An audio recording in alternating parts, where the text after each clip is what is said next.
the mark. So West Indies are away. And McGrath bowling for Australia. And back in Australia, it's his wife Jane's birthday. And his two children mentioned as well, James and Holly. So happy birthday to Jane, as Glenn said this morning. Jane will be joining then in a couple of weeks' time out on the one-day leg of this tour. So good positive news for the McGraths. So Smith on strike. There was a man at backward square leg on the fence for Gayle, but not for Smith. Just 2 men on the leg side, saving a single plus fine leg. Yeah, and that has gone through everything, and McGrath's not sure what happened, the batsman's not sure what happened, and Gilchrist wasn't either. There was a sound, that's for sure, and perhaps that's the reason why then McGrath went up. Gilchrist wasn't all that interested though, but what I'm interested in again is that seam. How upright is that seam? Just the top of the pad and then off the leg through to Gilchrist.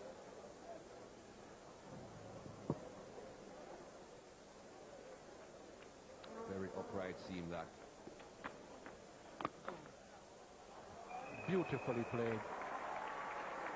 Pure perfection, that from Chris Gayle. He really didn't go to hit it all that hard. He just placed it between extra cover and mid-off, and a beautifully placed and timed drive. Well, it's good to see him playing this shot. It's a shot that he played very well in the first innings, and it says that he's looking to capitalize on anything loose.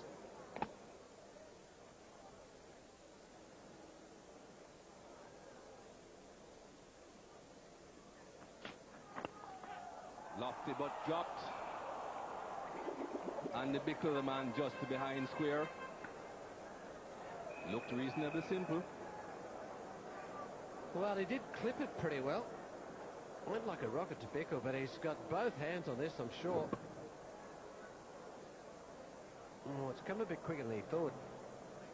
That's the trouble. And he thought he had it covered, but in the end he just goes up a bit late.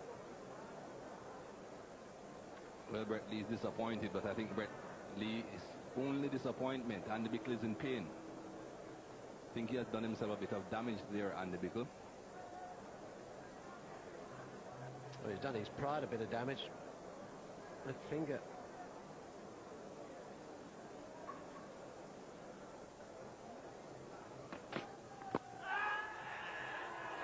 Well, he's given it. Pad first, that was. I reckon that was pretty well in line. No hesitation there from Benka. So there it is. Bickle doesn't really have to pay for that one. Dropped earlier on. Now, second time round, LBW.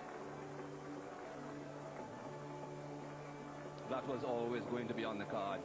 That's what Brett Lee tries to do to the left-handed batsman. Gets close to the stumps, both wicket to wicket, straight on the pad, and then the bat. Have a look at this. It has pitched in line because he gets very close, Brett Lee. It has straightened, hit him plumb in front. There's absolutely nothing wrong with that. Hit him well below the roll, and that will have hit the mid-stump about 2/3 of the way up. So Devon Smith departs. It's 15 for 1. That's 4. Over-pitched to Chris Gayle. He drives well. It's 20 for 1. Struck on the boot and given out. Didn't seem to be much doubt about it. Very quick Yorker and bang on target from Brett Lee. Raw pace. Fabulous delivery, and that's the problem when you don't score for a long time. Ganga 6 off 23 balls. When you're in that defensive mode, it's pretty hard to beat this anyway, but nothing to show on the scoreboard for Ganga. Lovely delivery. And that is out. Sitting flush on the foot. And beaten by, as Ian said, sheer pace and lovely late swing. Brett Lee can bowl. Darren Ganga out for 6. 18.5 overs gone, 31 for 2.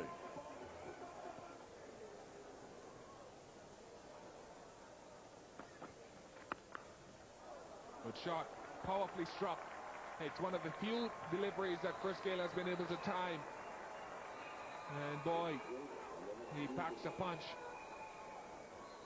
Very hard hitter of the cricket ball, Chris Gayle. And this is just a club. McGrath bowling around, they'll get the ball just straightening a little bit. Nice height for him to play that shot. And he placed it as well, but he hit it so hard with the bottom hand doing all the work. He said that well. Almost Lara-like in his dismissal of that short delivery. Another hard hit. Harder than Brian Lara would hit it, but same footwork with the front leg going up a la Gordon Greenwich. So if you're watching that in a bar somewhere with a mirror, you would think it was Gordon Greenwich. No need to move from there apart from getting your balance back.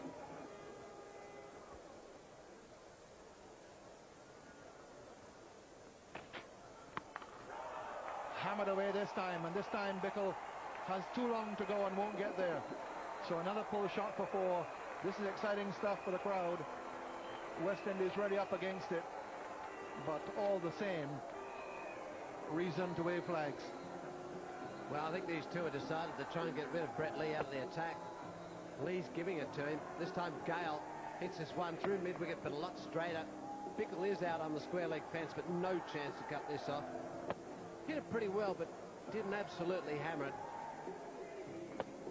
You see the ball just comes off so slowly, sits up there waiting as if to say, just hit me where you like. 29th over being bowled at the moment. This is the last ball of that over. Biggles just bowled 1 over. In the air, dropped. Biggles dropped twice. He had it, and then he didn't have it, and then it hit the ground. 71 for 2.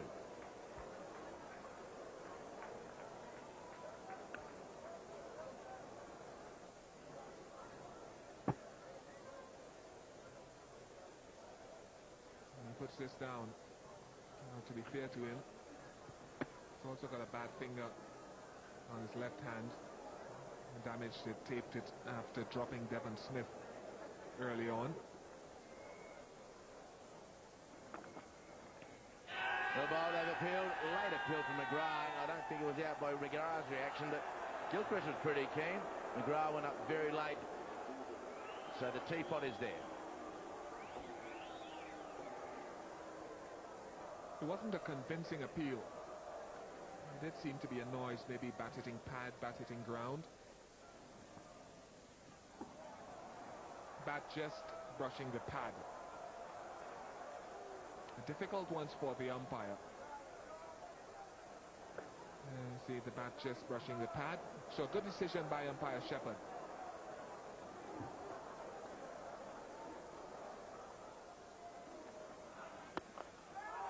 And caught that, Glenn. And that's the 50 up for Chris Gayle. I don't think he'll get the applause of Glenn McGrath, but he has really accelerated in the last 40 minutes or so. So his 8th boundary.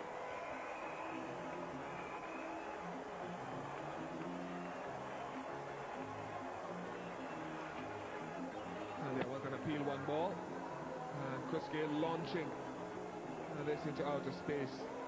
Next ball to bring up his 50. It's a powerful strike of the ball, straight down the ground. Uncle Lester in the water cat, just fending for his life.